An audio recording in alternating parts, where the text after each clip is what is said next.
TEDxCabarete, Dominican Republic.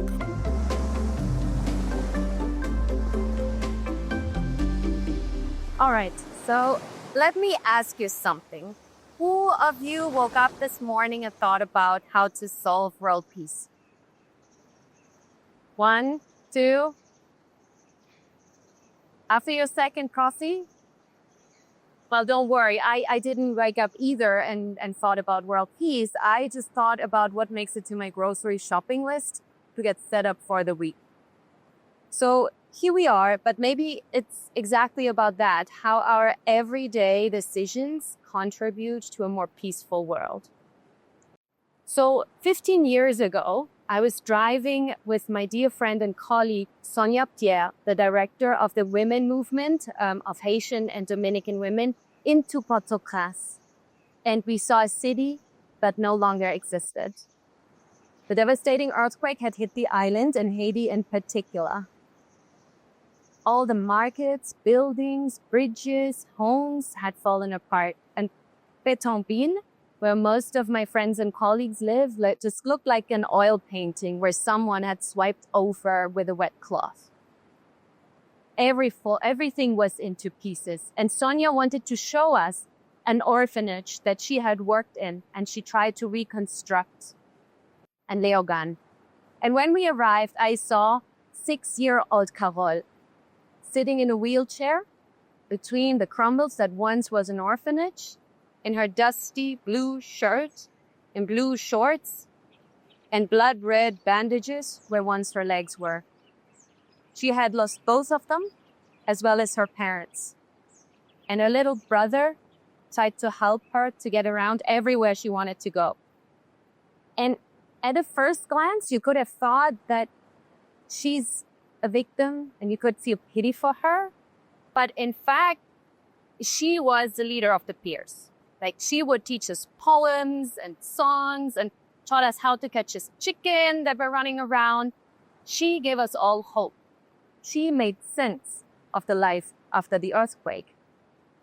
And I saw these bright lights, these in dark times, and these agents for peace around the world, across war rape survivors in Bosnia-Herzegovina, in the streets of Monrovia, marching towards peace, in the outskirts of Zimbabwe, among indigenous populations, the first world nations in Guatemala and Colombia.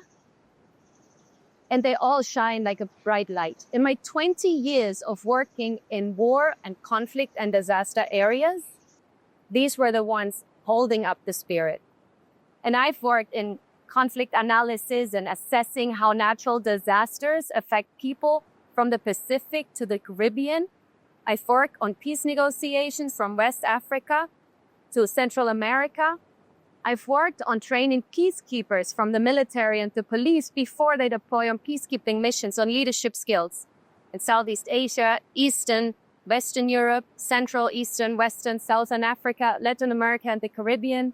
And I sat around the tables with ministers and policymakers to shape the laws to better protect the most vulnerable. And I can tell you, we've come a very long way. In fact, this year, we celebrate 25 years of Resolution 1325, which is the beginning of the Women, Peace and Security Agenda. And we celebrate 30 years of the Beijing Platform of Action. And these are key international agreements and documents that aim to put women at the peace negotiation tables, to protect everyone from violence and war and prevent armed conflict, and to include diverse needs into all humanitarian action, relief, and recovery. So, and we know that policies and peace agreements last longer when women are at the table. And we know that peacekeepers and peacekeeping operations are more efficient with diverse teams. We know that diplomacy is more successful when driven by empathy and compassion instead of force and dominates. And we have studies to prove that. But despite all the studies, the information, the data, the law, the agreements, the policies, the workshops, the trainings, the conferences, the panels, the projects and programs, we still don't have world peace. In fact, many of us may feel more insecure than ever. We see conflicts are escalating. International law is not implemented. We see our environment degrading, increasingly polluted. We see AI taking over human capacity. We see social media dividing us more than unite us.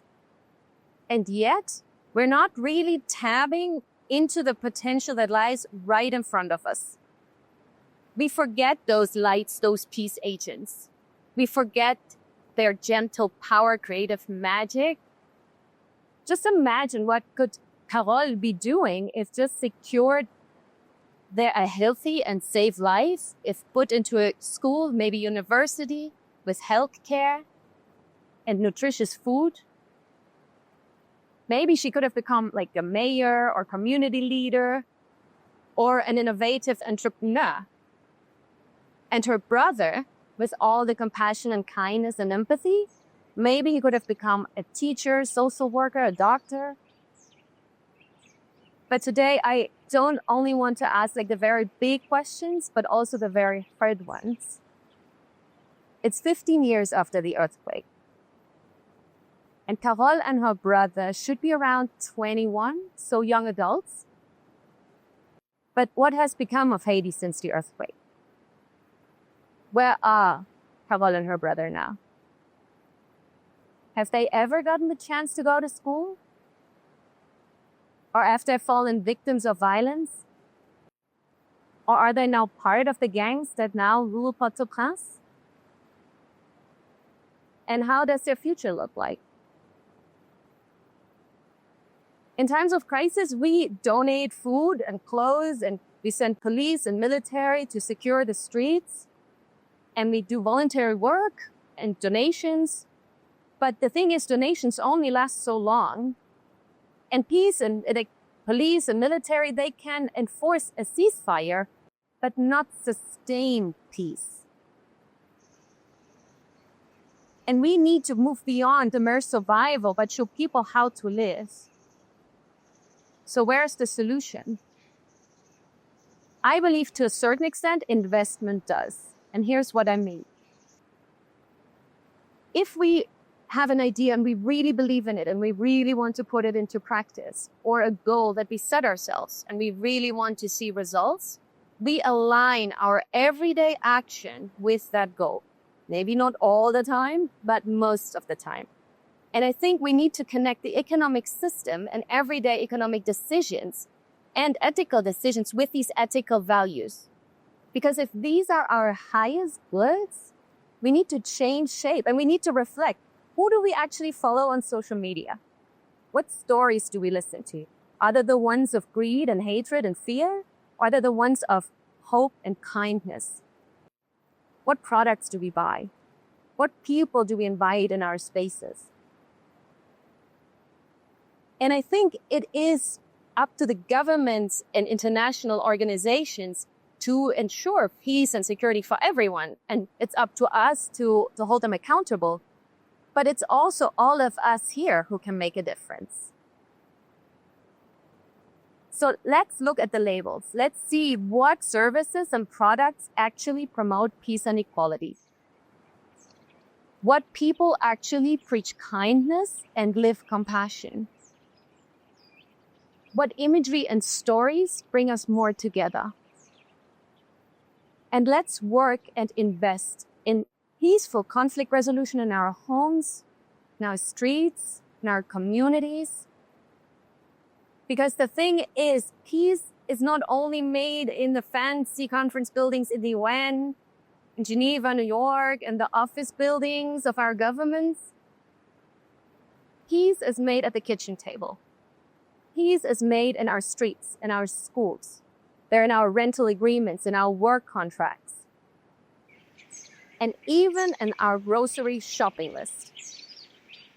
So when you leave this venue and you write down what you need for the week, think about it. And let's invest in people, in opportunities, and in agents for peace. Thank you. Thank you for believing in the power of ideas. TEDxCabarete Dominican Republic.